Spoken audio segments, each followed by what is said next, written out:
Hi ಎಲ್ರಿಗೂ ನಮಸ್ಕಾರ, welcome back to our YouTube channel.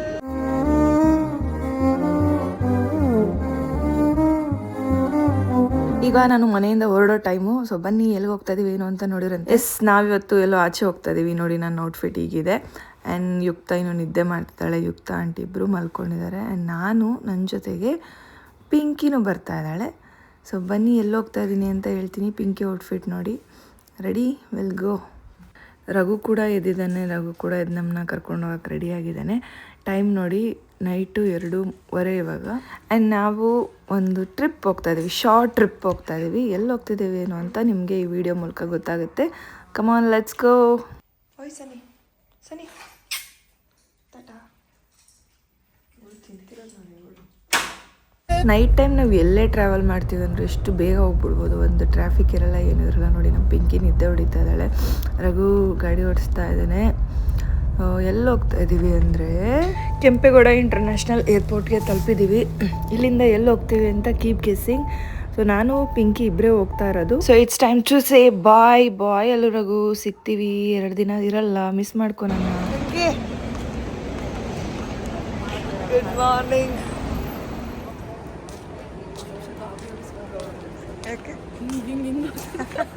So ಈಗ ತಾನೇ ಸೆಕ್ಯೂರಿಟಿ ಚೆಕ್ನ ಮುಗಿಸ್ಕೊಂಡು ನಾನು ಪಿಂಕಿ ಹೋಗ್ತಾ ಇದ್ದೀವಿ. ಎಲ್ಲಿ ಹೋಗ್ತಾ ಇದ್ದೀವಿ ಏನು ಅಂತೇಳಿ ನಿಮ್ಗೆ ಆದಷ್ಟು ಬೇಗ ಹೇಳ್ತೀನಿ. ಫಸ್ಟ್ ಟೈಮ್ ನಾನು ಪಿಂಕಿ ಹೋಗ್ತಿರೋದು. ಅಲ್ಲೋದ್ಮೇಲೆ ಸ್ವಲ್ಪ ಮಾತಾಡ್ತೀನಿ. ಇಲ್ಲೆಲ್ಲ ಜನ ಜಾಸ್ತಿ ಇದ್ದಾರೆ, ಗೈಸ್, ಮಾತಾಡೋಕ್ಕಾಗಲ್ಲ. ಆ್ಯಂಡ್ ತುಂಬ ದಿನ ಆದಮೇಲೆ ಏರ್ಪೋರ್ಟಿಗೆ ಬಂದಿದ್ದು. ನೋಡಿದೆ ರಾಮೇಶ್ವರಂ ಕೆಫೆ ಆಗಿದೆ ಅಂತೇಳಿ, ಬಟ್ ಏನೂ ಟೇಸ್ಟ್ ಮಾಡಲಿಲ್ಲ. ಸೊ ಫಸ್ಟ್ ಟೈಮ್, ಜೀವನದಲ್ಲೇ ಫಸ್ಟ್ ಟೈಮ್. ಏನು ನಾನು ನಾವು ಹೋಗಿದ್ದೀವಿ, ನಾವಿಬ್ಬರೇ ಹೋಗಿಲ್ಲ guys. For the first time ಇಬ್ಬರೇ ಫ್ಲೈಟಲ್ಲೇ ಹೋಗ್ತಾ ಇದ್ದೀವಿ. ಎಲ್ಲಿ ಹೋಗ್ತಾ ಇದ್ದೀವಿ ಏನು ಅಂತ ನಿಮಗೆ ಹೇಳ್ತೀನಿ. ಆ್ಯಂಡ್ ಎಷ್ಟು ತುಂಬ ಖುಷಿ ಆಗ್ತದೆ. ಯಾಕಂದರೆ ರಘು ಯೂಶ್ವಲಿ ಎಲ್ಲೂ ಗೊತ್ತಲ್ಲ, ಯಾಕೆ ದಪ್ಪ ಕಾಣಿಸ್ತೀವಿ. ರಘು ಯೂಶ್ವಲಿ ಎಲ್ಲೂ ಬಿಡಲ್ಲ, ಎಲ್ಲಿಗೂ ಹೋಗೋದು ಬೇಡ, ಬೇಡ ಬೇಡ ಬೇಡ, ಇಬ್ಬಿಬ್ರೆ ಬೇಡ ಅಂದರೆ ಈ ಸಲ ಏನೋ ಮನ್ಸು ಮಾಡ್ಬಿಟ್ಟು ನಾವು ಇಬ್ಬರನ್ನೇ ಕಳಿಸ್ಬಿಟ್ರೆ ನನಗಂತೂ ಎಷ್ಟು ಖುಷಿ ಆಗ್ತಿದೆ. ಅದಕ್ಕೆ ಕಳಿಸಿರೋದು. ನನಗೆ ಈ ಸೋಲೋ ಟ್ರಿಪ್ ಹೋಗೋದು ನನ್ನ ಇದರಲ್ಲಿ ಬರ್ದಿಲ್ಲ ಅನಿಸುತ್ತೆ. ಆಗಲ್ಲ ಮಾಡೋಕ್ಕೆ ಸೋಲೋ ಟ್ರಿಪ್. ಅಟ್ಲೀಸ್ಟ್ ಗರ್ಲ್ಸ್ ಸಿಕ್ಕಿದೆ, ಯಾಕೆ ಸೋಲೋ ಟ್ರಿಪ್ ಓಕೆ. ಅಟ್ಲೀಸ್ಟ್ ನಾನು ಇವಳು ಗರ್ಲ್ಸ್ ಔಟ್ ಥರ ಹೋಗ್ತಾ ಇದ್ದೀವಿ. ಅದು ಫ್ಲೈಟಲ್ಲಿ ಹೋಗ್ತಿದ್ದೀವಿ. ಫ್ಲೈಟ್ ಅಂದ ತಕ್ಷಣ ಯಾಕೋ ಪುಕ್ಕ ಅಂತಿದೆ ಗೈಸ್. ಯಾಕಂದರೆ ಎಷ್ಟೊಂದು ಕಡೆ ಏನೇನೋ ಫ್ಲೈಟ್ ಟ್ರ್ಯಾಜಿಡೀಸ್ ಆಗ್ತಿದೆ. ಮುಂಚೆ ಎಲ್ಲ ಏರೋಪ್ಲೇನಲ್ಲಿ ಹೋಗ್ತಿದ್ದೀವಿ ಅಂದರೆ ವಾವ್, ಏರೋಪ್ಲೇನ್ ಅನ್ಸೋದು. ಬಟ್ ಈಗ ಅಯ್ಯೋ ಏರೋಪ್ಲೇನು ದೇವರೇ ಇಟ್ಕೊಂಡು ಅದು ಕುಂತ್ಕೊಂಡ ತಕ್ಷಣ ದೇವರೇ ಏನೋ ಅದ್ರಸಂಗೆ ನೋಡ್ಕೊಳಪ್ಪ, ಆರಾಮಾಗಿ ನಮ್ಮನ್ನ ಲ್ಯಾಂಡ್ ಮಾಡ್ಸಪ್ಪ ಅಂತ ಅನಿಸ್ತಾ ಇರುತ್ತೆ. ಈಗ ಅದೇ ಎಲ್ಲಿ ಹೋಗ್ತಾ ಇದ್ದೀವಿ ಗೊತ್ತಿಲ್ಲಪ್ಪ. ನೀನು ಗೊತ್ತಿಲ್ಲ ಕರ್ಕೊಂಡು ಹೋಗ್ತೀವಿ. ನಾನು ಇವಳಿಗೆ ಗೊತ್ತಿಲ್ದಂಗೆ ಕರ್ಕೊಂಡು ಹೋಗ್ತಿದ್ದೆ. ಗೆಸ್ಸಿಂಗ್ ಹೇಳ್ಬೇಡ. ಓಕೆ, ನಿಮಗೆ ಎಲ್ಲಿ ಹೋಗ್ತಿದ್ದೀವಿ ಅಂತ ಆದಷ್ಟು ಬೇಗ ಗೊತ್ತಾಗುತ್ತೆ. ಈಗ ನಮ್ಮ ಫ್ಲೈಟ್ ಆ್ಯಕ್ಚುಲಿ ಇರೋದು 5 o'clock. ಈ ಚೆಕಿನ್ನು ಅದು ಇದು ಎಲ್ಲ ಮುಗ್ಸೋಕ್ಕೆ ಬೇಕಲ್ಲ, 1 hour ಆದರೂ ಬೇಕೇ ಬೇಕು. ಸೊ ಸ್ವಲ್ಪ ಬೇಗನೆ ಬಂದಿದ್ವಿ. ಮನೆ ಬಿಟ್ಟಾಗಲೇ ನಾವು 3 o'clock ಆಗಿತ್ತು ಮನೆ, ಇಲ್ಲ 2:45 ಆಗಿತ್ತು. 2:45 ಆಗಿತ್ತು ಮನೆ ಬಿಟ್ಟಾಗ. ಈಗ ಟೈಮ್ ಬಂದುಬಿಟ್ಟು 4 o'clock ಆಗಿದೆ. ಇನ್ನೂ 1 hour ನಾವು ಇಲ್ಲೇ ವೆಯ್ಟ್ ಮಾಡಬೇಕು. ಬಟ್ ಇನ್ನೊಂದು ಅರ್ಧ ಗಂಟೆಗೆ ಬೋರ್ಡಿಂಗ್ ಸ್ಟಾರ್ಟ್ ಆಗಿಬಿಡುತ್ತೆ. ಆಮೇಲೆ ಹೋಗಿ ಒಳಗಡೆ ಕೊಂಡಿಸ್ತಾರೆ. ಅಷ್ಟೇ ಗೈಸ್. ಖುಷಿ ಆಗ್ತದೆ ಅಷ್ಟೇ. ಖುಷಿ ನಾವು ತಡ್ಕೊಳಕ್ಕಾಗ್ತಿಲ್ಲ, ಅದಕ್ಕೆ ನಿಮ್ಮ ಮುಂದೆ ಹಂಚ್ಕೊತಾ ಇದ್ದೀನಿ. ಅದು ಬೇರೆ, ನಾನು ಯೂಶ್ವಲಿ ನನಗೆ ಇಷ್ಟ ಗರ್ಲ್ಸೇ ಹೋಗೋಕ್ಕೆ. ನನ್ನ ಕಾಲೇಜ್ ಡೇಸಲ್ಲಿ ಇದ್ದಾಗಲೂ ನನಗೇನು ಫ್ರೆಂಡ್ಸ್ ಅಷ್ಟಕ್ಕಷ್ಟೇ, ಯಾರನ್ನೂ ಜಾಸ್ತಿ ಫ್ರೆಂಡ್ ಮಾಡ್ಕೊಂಡಿರಲಿಲ್ಲ, ಎಲ್ಲೂ ಅಷ್ಟಾಗಿ ಹೋಗ್ತಾ ಇರಲಿಲ್ಲ. But for the first time ನಾನು ಹುಡುಗಿ ನನ್ನ ಜೊತೆ ಇಬ್ಬರೇ ಹೋಗ್ತಾ ಇರೋದು ಖುಷಿ ಆಗ್ತದೆ ಅಷ್ಟೆ. ಓಕೆ, ಸಿಯಾ. ನಾವು ಹೋಗೋ ಫ್ಲೈಟ್ ಬಂದ್ಬಿಟ್ಟು ಇದೆ, ಇಲ್ಲಿ ನೀವು ನೋಡ್ತಾ ಇರ್ಬೋದು. ಆಕಾಶ್ ಏನೋ ಹೊಸ ಹೆಸರು, ಆಕಾಶ್ ಏರ್ ಅಂತ. ಆಕಾಶ SHA ಬಂದರೆ ಆಕಾಶ, ಅದೇ ಆಕಾಶ ಏರ್. ಅವ್ರು ಎಷ್ಟು ಚಂದ ಅಂತಿದ್ರಲ್ಲ ಅಲ್ಲಿ. ಆಕಾಶ ಏರ್ ಆ್ಯಕ್ಚುಲಿ ಫ್ಲೈಟ್ ಚಿಕ್ಕದಾಗಿ ಕಾಣಿಸ್ತಾ ಇದೆ, ತುಂಬ ಚಿಕ್ಕದು ನೋಡಿ. ಇಟೇ ಐತೆ. ದೇವ್ರೆ, ಸೇಫಾಗಿ ಕರ್ಕೊಂಡು ನನ್ನ ಗಾಬರಿ ಎಬ್ಬಿಸ್ಬಿಟ್ರು ಗೈಸ್. ಹೌದಿಲ್ಲ? ಖುಷಿ ಪಡು ನೋಡು, ನಾನು ಎಲ್ಲೋದ್ರೂ ನೀನು ನನ್ನ ಜೊತೆ ಕರ್ಕೊಂಡು ಹೋಗ್ತಿದ್ದೆ. ನನ್ನ ಸಾವನ್ನ ನಾನೇ ನಿನ್ನ ಜೊತೆ ಹುಡುಕೊಂಬರ್ತದೆ. ಮತ್ತೆ ಬಿಡ್ತು ಅಲ್ಲ ಹಂಗಲ್ಲ. ನೀ ಏನೋ ಆಯಿತು, ಏನೂ ಪರವಾಗಿಲ್ಲ, ನಾವೇನೇ ಮಾಡಿದ್ರು ಒಟ್ಟಿಗೆ ಮಾಡಿ ನಿಂದೆಲ್ಲ ಆಗೈತೆ ನಿಂದೇನೂ ಆಗಿಲ್ಲ. ಪರವಾಗಿಲ್ಲ ಬಿಡ, ಏನೂ ಇಲ್ಲ. ಬೇಜಾರು ಹಂಗೆಲ್ಲ ಹಂಗೆಲ್ಲ ಏನೂ ಆಗಲ್ಲ. Good vibes only, good vibes only, vibes only repeat ಮಗ. ಆದ್ರೂ ನೀನು ಸಾಯಿದ್ರ ಜೊತೆಗೆ ನನ್ನ ಸಾಯ್ಬಿಡ್ತೀನಿ. ಸೊ ಗೈಸ್, ಫ್ಲೈಟಲ್ಲಿ ಏನೋ ಕೂತ್ಕೊಂಡ್ವಿ, ಬಟ್ ಇಬ್ಬರು ಜೊತೆಗೆ ಏನು ಕೂತ್ಕೋತಾ ಇಲ್ಲ. ಅವಳಿಗೆ ಬೇರೆ ಕಡೆ ಸೀಟ್ ಸಿಕ್ಕಿದೆ, ನನಗೆ ಬೇರೆ ಕಡೆ ಸೀಟ್ ಸಿಕ್ಕಿದೆ. ನೋಡಿ, ನಾನು ಅವಳು ದೂರ ದೂರ, ಜೊತೆಗಿದ್ರು ದೂರ. ಸೊ ಗೈಸ್, ಈಗ ತಾನೇ ಪುಣೆ ತಲುಪಿದ್ದೀವಿ. ಈಗ ಇಲ್ಲಿಂದ ಬೇರೆ ಕಡೆ ಹೋಗ್ತಾ ಇದ್ದೀವಿ. ಎಲ್ಲಿ ಹೋಗ್ತೀವಿ ಏನೋ ಅಂತ ಹೇಳ್ತೀವಿ. ಆ್ಯಂಡ್ ನನ್ನ ಜೊತೆ ಅವ್ರ ಪಿಂಕಿ. ಆ್ಯಂಡ್ ಇವಾಗ ನಾವು ಡ್ರೆಸ್ ಚೇಂಜ್ ಮಾಡ್ಕೊಂಡ್ವಿ, ಇಲ್ಲೇ ರೆಸ್ಟ್ ರೂಮಲ್ಲಿ ಡ್ರೆಸ್ ಚೇಂಜ್ ಮಾಡ್ಕೊಂಡ್ವಿ. ಈಗ ಹೊರಡಬೇಕು, ಹೊರಡೋಣ ಬನ್ನಿ. ಗೈಸ್, ನೀವು ನೋಡ್ತಿರೋದು ಪುಣೆ ಏರ್ಪೋರ್ಟು. ಪುಣೆ ಏರ್ಪೋರ್ಟಲ್ಲಿ ಈ ರೀತಿ ಹಾಕಿದ್ದಾರೆ. ಸೊ ಇದು ಮಲ್ಲಗಂಬ ಅಂತಾರಲ್ಲ, ಸೊ ಅದು ಇದು. ಆ್ಯಂಡ್ ಇಲ್ಲಿ ಇಂಡಿಯಾ ಫ್ಲ್ಯಾಗ್ ಯಾವಾಗಲೂ ಹಾರಾಡ್ತಾ ಇರುತ್ತೆ. ನೀವೇನೇ ಹೇಳಿ, ಯಾವುದೇ ಏರ್ಪೋರ್ಟಿಗೆ ಹೋದರೂ ನಮ್ಮ ಬೆಂಗಳೂರು ಏರ್ಪೋರ್ಟ್ ಅಷ್ಟು ಚೆನ್ನಾಗಿರೋ ಏರ್ಪೋರ್ಟು ಯಾವುದೂ ಇಲ್ಲ. ಸೊ ಗೈಸ್, ನಾವೀಗ ಪುಣೆಗೆ ಬಂದಿದ್ದೀವಿ. ಪುಣೆ ಏನದು ಏರ್ಪೋರ್ಟ್ ಹತ್ರ ಇದ್ದೀವಿ. ನನಗಂತೂ ನಿದ್ದೆನೆಲ್ಲ ಅಟ್ಲೀಸ್ಟ್ ಒಂದು 2 hours ಮಲ್ಕೊಂಡು ನಾನು ನಿದ್ದೆನೇ ಮಾಡಿಲ್ಲ. ಆದರೂ ಬಟ್ ಚೆನ್ನಾಗಿದೆ. ಏನೋ ನನಗೊಂಥರ ಗರ್ಲ್ಸ್ ಆಗೋದ್ಮೇಲೆ ಇದ್ದೀನಿ. ಈ ಟ್ರಿಪ್ ತುಂಬ ಚೆನ್ನಾಗಾಗುತ್ತೆ ಅಂತ ಅಂದ್ಕೊಂಡಿದ್ದೀನಿ. ನೋಡಿ, ನಾನು ಹೇಳಿದೆ ಜಾಕೆಟ್ ಹಾಕೊಳ್ಳಿ, ಚಳಿ ಐತೆ ಅಂತ. ಇಲ್ಲಿ ಬಂದ್ಬಿಟ್ಟು ನಾನು ವೇಲ್ ಸುತ್ಕೊಂಡವ್ಳು ನೋಡಿ ಗೈಸ್. ಹೀಗೆ ಜನ ದೊಡ್ಡವರೆಲ್ಲ ಮತ್ತೆ ಕೇಳಿ ಅಂದರೆ ಕೇಳಲ್ಲ. ಈಗ ಒಂದು ತಾಸು ಮಳೆ ಇರ್ತದೆ, ಆಮೇಲೆ ಮತ್ತೆ ಬಿಸಿಲು ಬರುತ್ತೆ. ಅವಾಗ ಯಾರು ಜಾಕೆಟ್ ಇಲ್ಲ. ವೆದರು ಆಲ್ಮೋಸ್ಟ್ ಫುಲ್ಲು ತಣ್ಣಗಿದೆ ಎಲ್ಲ ಕಡೆನೂ. ಇಲ್ಲ ತಣ್ಣಗೆ ಇದೆ ಗೈಸ್, ಚೆನ್ನಾಗಿದೆ. ಸೊ ಈಗ ಬ್ರೇಕ್ಫಾಸ್ಟ್ ಮಾಡ್ಕೊಳ್ಳೋಣ ಅಂತ ಬಂದ್ವಿ. ಇಲ್ಲಿ ಸ್ಯಾಂಡ್ವಿಚ್ಚು, ಫ್ರೂಟ್ಸು, ಇಡ್ಲಿ, ವಡೆ, ದೋಸೆ, ಸಾಂಬಾರು, ಚಟ್ನಿ ಮತ್ತು ಒಂದು ಯಾವುದೋ ಸ್ವೀಟ್ ಇಟ್ಟಿದ್ರು. ಸೊ ಫುಡ್ಡು ತುಂಬ ಚೆನ್ನಾಗಿತ್ತು, ಏನು ಬೇಜಾರಿಲ್ಲ. ಸೊ ಗೈಸ್, ಈಗ ಬ್ರೇಕ್ಫಾಸ್ಟ್ ತಿಂತಾ ಇದ್ದೀವಿ. ನನ್ನ ಜೊತೆ ಪವರ್ ಪಿಂಕಿ. ಹೆಂಗೈತಮ್ಮ ನೋಡಿ ನಿಂಗೆ ಅನ್ಕೋಬೇಡಿ, ಓಡಾಡಬೇಕು, ಕರೆಕ್ಸ್ತೀನಿ. ಸ್ವಲ್ಪ ಓಡಾಟ ಜಾಸ್ತಿ ಇದೆ ಅಂತ ನೋಡಿ, ತಟ್ಟೆ ತುಂಬ ತುಂಬಿಸ್ಕೊಂಡು ನಾನು ಆ್ಯಸ್ ಯೂಶುವಲ್ ಲಿಮಿಟ್. ನಾನು ಜಾಸ್ತಿ ಇದೆ ಅಂತ ಹೇಳ್ತೀನಿ. ಇಲ್ಲೇ ನಿಂತೀನಿ. ದೋಸೆ ನೀನು ಹಾಕೊಂಡು ಅಂತ ಬರ್ತೀವಿ, ಹಾಕೊಂಬಿಟ್ಟೆ. ಸೊ ಗೈಸ್, ಈಗ ನಾವು ಪುಣೆಯಲ್ಲಿರೋ ಶ್ರೀ ವಾಗೇಶ್ವರ ಮಹಾಶಿವ ದೇವಸ್ಥಾನಕ್ಕೆ ಹೋಗ್ತಾ ಇದ್ದೀವಿ. ಸೊ ಎಂಟ್ರಿ ಎಲ್ಲ ಹೇಗಿದೆ, ದೇವಸ್ಥಾನ ಹೇಗಿದೆ ಎಲ್ಲದನ್ನು ತೋರಿಸ್ತೀನಿ, ಬನ್ನಿ ಹೋಗುವ. ನೋಡಿ, ಆ ಥರ ಬಟ್ಟೆ ಹಾಕೊಂಡು ಹೋಗ್ಬೇಕು, ಆ ಥರ ಹಾಕೊಂಡು. ಎಸ್, ಬಟ್ ನಾವು ಇವಾಗ ಅದೇ ಥರ ಹಾಕ್ಕೊಂಡಿದ್ದೀವಿ, ಕ್ಲೀನಾಗಿ ಚೂಡಿದಾರ್ ಹಾಕೊಂಡ್ಬಿಟ್ರಿ ಗೈಸ್ ಬಂದು.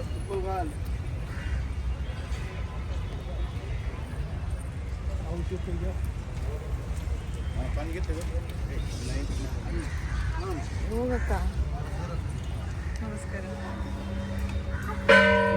ನಂಗೆ ಬೇಗ ಮದುವೆ ಆಗಲಿ ಅಂತ ಹೇಳ್ತಿದ್ಯಲ್ಲ, ಎಲ್ಲರಿಗೂ ಒಳ್ಳೆ. ಓಹ್,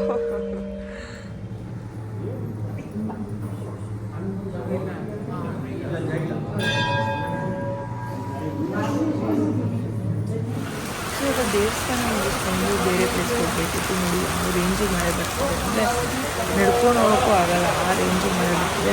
ಊಟ ತಿನ್ಸಿದ್ದಾರೆ. ಬ್ರೇಕ್ಫಾಸ್ಟ್ ಊಟ ಮಾಡ್ಕೊಂಡು ಹೊರಡಬೇಕು. ನಾವು ಆ ದೇವಸ್ಥಾನ ಮುಗಿಸ್ಕೊಂಡು ಇಲ್ಲಿಗೆ ಬರೋದಕ್ಕೆ ಏನಿಲ್ಲ ಅಂದರೂ 4 hours ಆಗೋಯ್ತು. ಸೊ ಅದು ಮುಗಿಸ್ಕೊಂಡು ಇಲ್ಲಿಗೆ ಬರೋ ಅಷ್ಟರಲ್ಲಿ ಕರೆಕ್ಟಾಗಿ ಊಟದ ಟೈಮ್ ಆಗಿತ್ತು. ಸೊ ಊಟ ರೆಡಿ ಇದೆ. ಊಟ ನೋಡಿ ಗೈಸ್ ಎಷ್ಟು ಚೆನ್ನಾಗಿದೆ, ಎಷ್ಟು ಡಿಫ್ರೆಂಟ್ ವೆರೈಟೀಸ್ ಇದೆ. ಎಸ್, ನಾನು ಕೂಡ ಈಗ ಊಟ ಹಾಕೊಂಡು ಬಂದಿದ್ದೀನಿ. ಈಗ ಊಟ ಮಾಡಬೇಕು. ಎಸ್ ಗೈಸ್, ಇವಾಗ ತಾನೇ ಊಟ ಮುಗೀತು. ಪ್ಲೇಸಸ್ ಎಕ್ಸ್ಪ್ಲೋರ್ ಮಾಡೋಣ ಅಂತ ಬಂದಿದ್ದೀವಿ. ನೋಡಿದ್ರೆ ಮಳೆ ನೋಡಿ ಯಾವ ರೇಂಜ್ ಬರ್ತಾರೆ, ಎವ್ರಿ ಮಳೆ ಬರ್ತಾರೆ, ಜೋರು ಮಳೆ. ಬಟ್ ಇವಾಗ ಇಲ್ಲೇ 3 ಪ್ಲೇಸಸ್ನ ನೋಡೋಕೆ ಹೊರಡ್ತಿದ್ದೀವಿ. ಮಳೆ ಬಂದರೂ ಸರಿ, ಚಳಿ ಬಂದರೂ ಸರಿ, ಗುಡುಗು, ಮಿಂಚು, ಸಿಡಿಲು ಏನೇ ಬಂದರೂ ನಾವು ಪ್ಲೇಸಸ್ ನೋಡೋದನ್ನ ಬಿಡಲ್ಲ, ನೋಡಲೇಬೇಕು. ಬಿಕಾಸ್ ದುಡ್ಡು ಕೊಟ್ಟು ಬಂದಿರೋದೇ ನೋಡೋಕ್ಕಲ್ವಾ. ಹೌದೌದು, ನೋಡಲೇಬೇಕು. ಬೆಳಗ್ಗೆಯಿಂದ ನಿದ್ದೆ ಮಾಡಿ ಸಾಕಾಯ್ತು. ಹೌದು, ಆ್ಯಕ್ಚುಲಿ ನಾವು ಆ ದೇವಸ್ಥಾನ ಮುಗಿಸ್ಕೊಂಡು ಇಲ್ಲಿಗೆ ಬರೋಕ್ಕೆ 4.5 hour ಜರ್ನಿ ಆಯಿತು. ಫುಲ್ಲು ಒಳ್ಳೆ ನಿದ್ದೆನೂ ಆಯಿತು. ಅದಕ್ಕೆ ಅವರು ಬೇಗ ಟಿಫನ್ ಮಾಡ್ತಿದ್ದಂತೆ. ಹೌದು ನೋಡಿ ಗೈಸ್, ಸಾಯಿ ಶಬ್ ಅವ್ರದ್ದು ಇದರಿಂದನೇ ನಾವು ಬಂದಿರೋದು. ಈಗ ಪ್ಲೇಸಸ್ ಯಾವ್ಯಾವ ಪ್ಲೇಸಸ್ನ ನೋಡ್ತೀವಿ ಅನ್ನೋದನ್ನು ನಾನು ಆದಷ್ಟು ಕವರ್ ಮಾಡ್ತೀನಿ. ಮಳೆಯಲ್ಲಿ ಅದೇನು ಕವರ್ ಮಾಡೋದೋ ಗೊತ್ತಿಲ್ಲ, but I try to cover. ಸಿಗುವ. ನೋಡಿ ಯಾವ ರೇಂಜಿಗೆ ಮಳೆ ಬರ್ತದೆ ನೋಡಿ. ಈ ಮಳೆಗೊಂಚೂರು ಕರುಣೆ ಬೇಡವಾ? ನಾವೆಲ್ಲ ಬಂದಿದ್ದೀವಿ, ಈ ಮಳೆ ಉಯ್ಯೋದು ಬೇಡ ಅಂತ.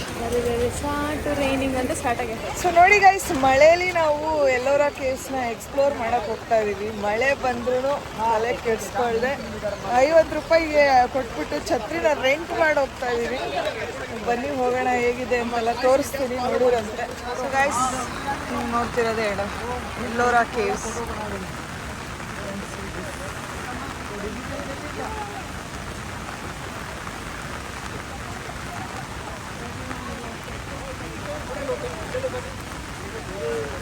ಗೈಸ್ ಅಲ್ಲಿ ನೀರು ನೋಡಿ ಯಾವ ರೇಂಜ್ಗೆ ಬರ್ತವೆ, ಎಷ್ಟು ಸ್ಪೀಡ್ ಬರ್ತವೆ. ಅಲ್ಲೇನಿದೆ ಅಂತ ನನಗೂ ಗೊತ್ತಿಲ್ಲ, ಬಟ್ ಸಕ್ಕತ್ತಾಗಿದೆ. ಮಳೆ ಬರ್ತಿರೋದ್ರಿಂದ ನಿಮಗೆ ಬರೀ ಜನಗಳಿಗಿಂತ ಜಾಸ್ತಿ ಛತ್ರಿಗಳೇ ಕಾಣಿಸ್ತಾ ಇದೆ ಅಷ್ಟೇ. ಎಲ್ಲೆಲ್ಲೆಲ್ಲ ಬಂದು ಕೆತ್ತನೆಗಳು ಮಾಡೋದು ನೋಡಿ.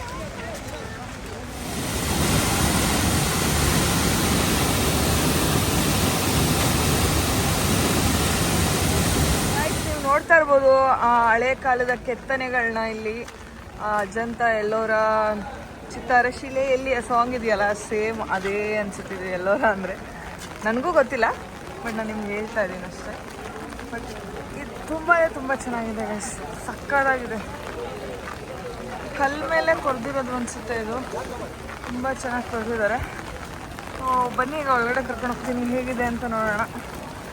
ಮೋರ್ ಇನ್ಫಾರ್ಮೇಷನ್ ನೋಡಿ, ಇನ್ಫಾರ್ಮೇಷನ್ ಎಲ್ಲರ ಕ್ಲೇಸ್. ಇದನ್ನ ನೀವು ಸ್ಕ್ರೀನ್ಶಾಟ್ ಹೊಡ್ಕೊಂಡು ಇದ್ರ ಬಗ್ಗೆ ನೀವು ನೋಡ್ಬೋದು. ಎಲ್ಲರೂ ಪಾಪ ಛತ್ರಿ ಹಿಡ್ಕೊಂಡು ಒಳಗಡೆ ಹೋಗ್ತಾ ಇದ್ದಾರೆ ಮಳೆ ಅಂತ.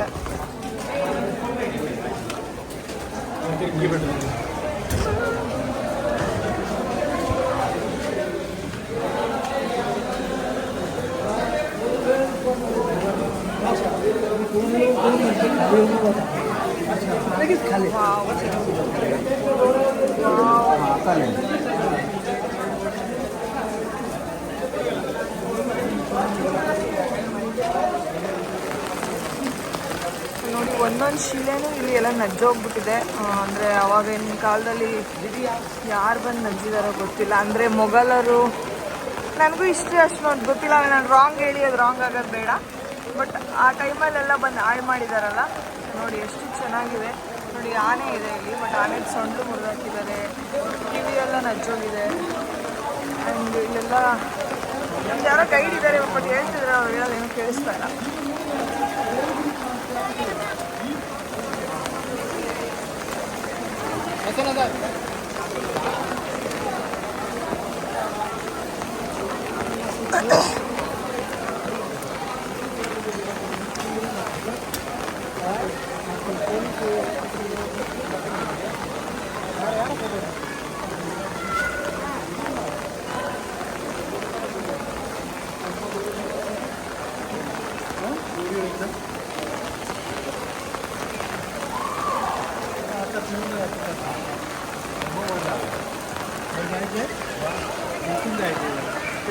ಅವ್ರಿಗೆ ಕಾಣಲ್ಲ, ಇಲ್ಲಿ ಬಂದರೆ ಸ್ವಲ್ಪ ಕಾಣುತ್ತೆ ನೋಡಿ. ನಂತರ ಇರೋದು ಇಲ್ಲಿ ನಂದಿ ದೇವಸ್ಥಾನ, ನಂದಿ ಮಂಟಪ. ನಂತರ ಇದು ಮುಖ್ಯ ದೇವಸ್ಥಾನ, ಇಲ್ಲಿ ಶಿವಲಿಂಗ ಇದೆ. ಇಲ್ಲಿ ನಿಮಗೆ ಗೋಡೆ ಮೇಲೆ ಅಲ್ಲಲ್ಲಿ ಕೆಲವು ಬಣ್ಣ ಕಾಣ್ತಾ ಇದೆ ನೋಡಿ, ಕಾಣುತ್ತಾ? ಈ ಬಣ್ಣಕ್ಕೆ ಹೆಸರು ಫ್ರೆಸ್ಕೋ ಪೇಂಟಿಂಗ್ ಅಂತ. ಫ್ರೆಸ್ಕೋ ಪೇಂಟಿಂಗ್ ಅಂದರೆ ಏನು? ಫ್ರೆಸ್ಕೋ ಪೇಂಟಿಂಗ್ ಅಂದರೆ ಮೊದಲು ಇದಕ್ಕೆ ಗಾರೆ ಮಾಡ್ತಾರೆ. ಗಾರೆ ಯಾವುದ್ರದ್ದು? ಬಂಡು, ಸುಣ್ಣ, ಬೆಲ್ಲ, ಉದ್ದಿನಬೇಳೆ ಇದನ್ನು ಬೆರೆಸಿ ಇದಕ್ಕೆ ಪೇಸ್ಟ್ ಥರ ಮಾಡಿ ಇದಕ್ಕೆ ಗಾರೆ ಮಾಡ್ತಾರೆ. ಅದು ಒಣಗಿದ ಮೇಲೆ ನಿಮ್ಮಲ್ಲಿ ಕೆಲವು ಕಡೆ ಬಣ್ಣಗಳು ಕಾಣ್ತಾ ಇದ್ದಾವೆ. ಇದು ವೆಜಿಟೇಬಲ್ ಕಲರ್, ಅಂದರೆ ಬೇರೆ ಬೇರೆ ಹಣ್ಣು, ಹಂಪಲು, ಎಲೆ, ಮಸಿ, ಕಲ್ಲು ಅದು ಇದೆಲ್ಲ ಸೇರಿಸಿ ರಸ ತೆಗೆದು ಅದರ ಬಣ್ಣ ತರಿಸ್ತಾರೆ. ಆ ಬಣ್ಣವನ್ನು ಹಂದಿಯ ರೋಮದಿಂದ ಮಾಡಿದ ಬ್ರಷ್ನಿಂದ ಇದಕ್ಕೆ ಪೇಂಟ್ ಮಾಡ್ತಾರೆ. ಈ ದೇವಸ್ಥಾನವನ್ನು ಇದುವರೆಗೆ 3 ಬಾರಿ ಪೇಂಟ್ ಮಾಡಿತ್ತು. 1ನೇ ಪೇಂಟ್ 7ನೇ ಶತಮಾನದಲ್ಲಿ, 2ನೇ ಪೇಂಟಿಂಗ್ 9ನೇ ಶತಮಾನದಲ್ಲಿ, 3ನೇ ಪೇಂಟಿಂಗು ಇದು ರಾಣಿ ಅಹಲ್ಯಾದೇವಿ 1740ರಲ್ಲಿ ಕೃಷ್ಣೇಶ್ವರ ದೇವಸ್ಥಾನ ಜೀರ್ಣೋದ್ಧಾರ ಮಾಡುವಾಗ ಇಲ್ಲಿ ಕೆಲವು ಮೂರ್ತಿಗಳನ್ನು, ತುಂಡಾದ ಮೂರ್ತಿಗಳನ್ನು ಜೋಡಿಸಿದ್ರು, ಮತ್ತು ಪೇಂಟಿಂಗ್ ಕೂಡ ಮಾಡಿದರು. ಅದು ನಮಗೆ ಎದುರಿಗೆಲ್ಲ ಕಾಣ್ತದೆ ಮಹಾಭಾರತ.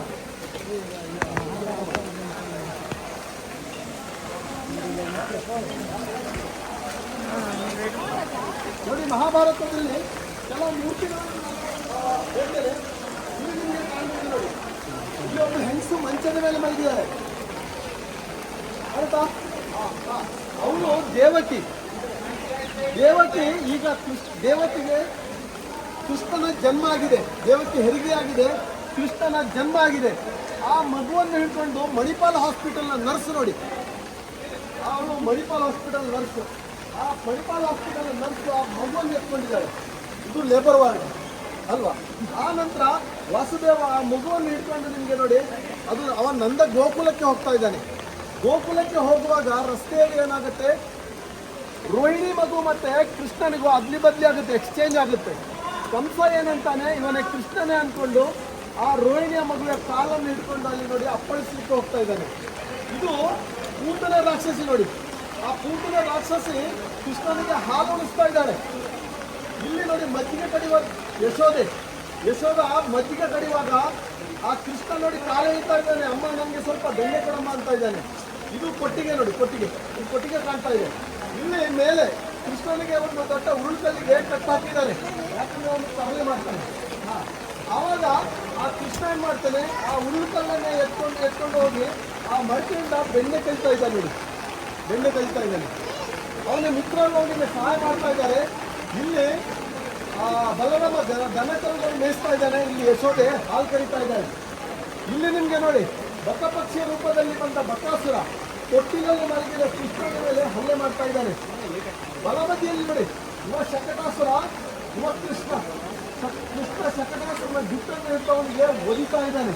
ಇದು ಶಕಟಾಸುರ ಮತ್ತೆ ಕೃಷ್ಣನ ಯುದ್ಧ. ಮೇಲೆ ಫಸ್ಟ್ ಲೈನಿಗೆ ಬನ್ನಿ, ಅಲ್ಲಿ ಕಿರಾತಕ ಮತ್ತೆ ಅರ್ಜುನನ ಯುದ್ಧ. ನಡುವೆ ಒಂದು ಹಂದಿ ಕಾಣುತ್ತೆ, ಇದು ಹಂದಿಯನ್ನು ಮೊದಲು ಯಾರು ಕೊಂದಿದ್ದು ಅಂತ ಹೇಳಿ ಅವರ ಹತ್ರ ಜಗಳ ಆಗುತ್ತೆ, ಯಾರು ಮೊದಲು ಕೊಂದಿದ್ದು ಅಂತ ಹೇಳಿ. ಆವಾಗ ನೋಡಿ ಅಲ್ಲಿ ಇಬ್ರು ಜಗಳ ಮಾಡ್ತಾರೆ, ನೆಲದ ಮೇಲೆ ಬಿದ್ದು ಉರುಳುತ್ತಾ ಜಗಳ ಮಾಡ್ತಾರೆ. ಕೊನೆಗೆ ಈಶ್ವರ ನಿಜ ರೂಪ ತಾಳಿದಾಗ ಅರ್ಜುನ ಅವರ ಕಾಲಿಗೆ ಬೀಳ್ತಾರೆ, ಇವ ಶಿಕಾರಿಯಲ್ಲ ನನ್ನ ದೇವರು ಅಂತ ಹೇಳಿ. ಆವಾಗ ಅವನಿಗೆ ಅಲ್ಲಿ ಪುಷ್ಪತಾಸ್ತ್ರ ಕೊಡ್ತಾರೆ.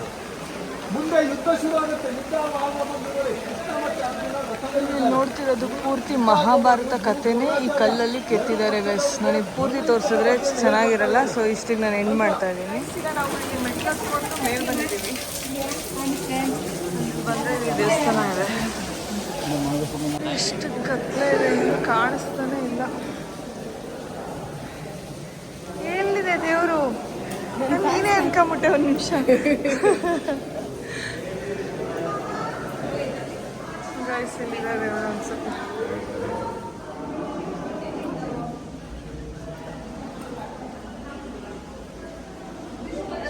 ಇಲ್ಲಿರೋ ನಂದಿ ನೋಡಿ.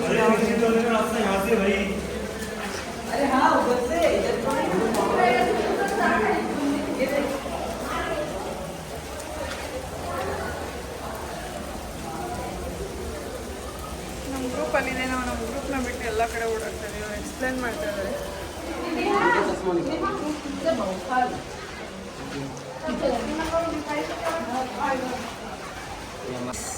ಜಸ್ಟ್ ಲುಕ್ ಅಟ್ ದಿಸ್, ಹೆಂಗಾಗಿದೆ ನೋಡಿ.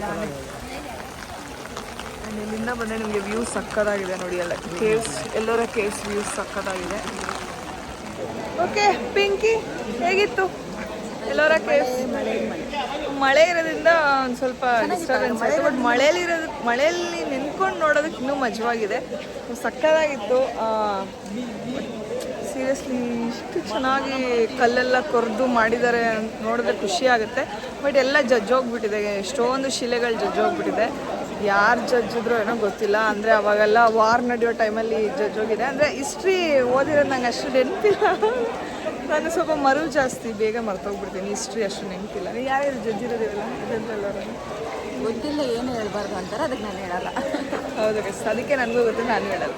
So guys, Edakkal caves actually ತುಂಬಾ ದೊಡ್ಡದು. ನಾವು ಈಗ ಜಸ್ಟ್ ಒಂದೇ ನೋಡಿದ್ದು, ಬಟ್ ಇನ್ನೂ ಹೋಗ್ತಾ ಇದ್ರೆ ಇನ್ನೂ ತುಂಬ ಇದೆ. ಬಟ್ ಇವಾಗ ಅಷ್ಟೊಂದು ನೋಡೋಕ್ಕಾಗಲ್ಲ. ಒಂದು ಮೇಯ್ನ್ ನೋಡಿದ್ವಿ ನಾವು. ಆ್ಯಂಡ್ ನೀವು ನೋಡ್ತಿರ್ಬೋದು ನೋಡಿ, ಅಲ್ಲಲ್ಲೇ ಚಿಕ್ಕ ಚಿಕ್ಕ ಫಾಲ್ಸು, ದೊಡ್ಡ ಫಾಲ್ಸು ಎಲ್ಲ ಇದೆ. ಆ್ಯಂಡ್ ಇಲ್ಲೊಂದು ಅದು ಮಹಾರಾಜ್ ನಿಂತಿದ್ದಾರೆ ನೋಡಿ. ನಮಗೆ ಈ ಟೋಪಿ ಕಾಪಾಡ್ಕೋಬೇಕು, ಆಮೇಲೆ ಈ ಛತ್ರಿ ಕಾಪಾಡ್ಕೋಬೇಕು. ಇವಾಗ ಅದೆಲ್ಲ ಕೆಲಸ ಆಗಿಬಿಟ್ಟಿದೆ. ಸೊ ಬನ್ನಿ, ನಾನು ನಿಮ್ಗೆ ಹತ್ರದಿಂದ ತೋರಿಸ್ತೀನಿ ಹೇಗೆ ಕಾಣಿಸುತ್ತೆ ಅಂತೇಳಿ. ಬಟ್ ನಿಜ ತುಂಬ ಚೆನ್ನಾಗಿದೆ. ನಾನು ಅಂದ್ಕೊಂಡಿರಲಿಲ್ಲ ಇಷ್ಟು ಚೆನ್ನಾಗಿರುತ್ತೆ ಅಂತೇಳಿ. ಬಟ್ ನಾನು ಓದಿದ್ದೆ ಅದ್ರ ಬಗ್ಗೆ, ಅಂದರೆ ಅಜಂತ ಎಲ್ಲೋರ ಅನ್ನೋದ್ರ ಬಗ್ಗೆ ಓದಿದ್ವಿ ಅಷ್ಟೇ. ಬಟ್ ಅದು ಹೇಗಿದೆ ಏನು ಅನ್ನೋದು ನಮಗೆ ಗೊತ್ತಿರಲಿಲ್ಲ ಅಲ್ಲ. ಬಟ್ ಈಗ ಕಣ್ಣಾರೆ ನೋಡಿ, ನಿಜವಾಗ್ಲೂ ರಿಯಲ್ ಬ್ಯೂಟಿ, ಟ್ರೂ ಬ್ಯೂಟಿ ಅಂತಲೇ ಹೇಳ್ಬೋದು. ಸಕ್ಕತ್ತಾಗಿದೆ ಅಂದರೆ ಸಕ್ಕತ್ತಾಗಿದೆ ಅಷ್ಟೇ. ತಲೆನೋವ್ತಾಯ್ತಾ?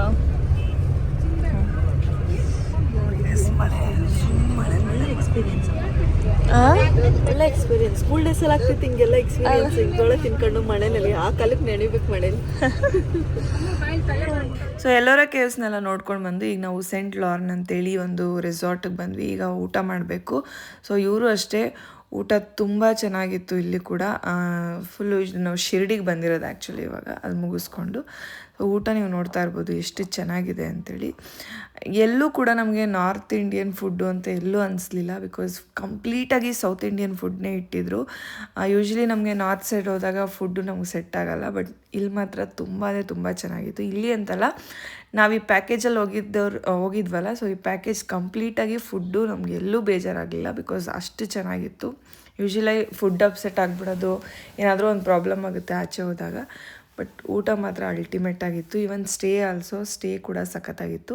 ಆ್ಯಂಡ್ ಇಲ್ಲಿನ ಸ್ಟೇ ಹೇಗಿರುತ್ತೆ ಅಂತೇಳಿ ನಾನು ನೆಕ್ಸ್ಟ್ ವೀಡಿಯೋಲಿ ಹಾಕ್ತೀನಿ, ನೋಡ್ತಾ ಇರಿ. ಸೊ ನಾಳೆ ಸಿಗುವ, ಅಲ್ಲಿ ಗಂಟ ಬಾಯ್ ಟೇಕ್ ಕೇರ್.